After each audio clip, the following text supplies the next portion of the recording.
তো আসসালামু আলাইকুম গাইস। আজকে ভিডিওটা আমি শুরু করছি একটা খুব দুঃখের একটা খবর নিয়ে। মানে স্টোরিটা এমন হয়ে গেছে যে বাবা তার মেয়ের সাফল্য দেখতে পাচ্ছে না।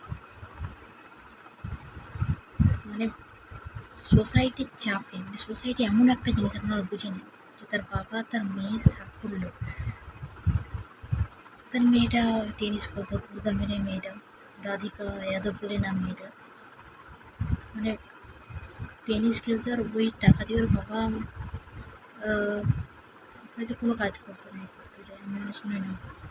কিন্তু শুনে অবাক লাগছে যে বাবার হাতে মেয়ে হতো সাপোর্টের জন্য। আমরা ততদিন পর্যন্ত কী শুনে এসছি, আমরা এতদূর পর্যন্ত কী শুনে এসছি যে বাবা মা ভালো চায়, মানে এখন কাউকে আর ভরসা করা যাচ্ছে না। কিন্তু বিষয়টা মানে একটা কেমন লাগছে আমার কাছে, তাই এটা আপনার মধ্যে সামনে তুলে ধরুন। সত্যি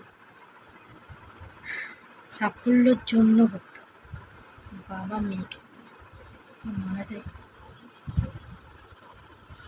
জয় হিন্দ।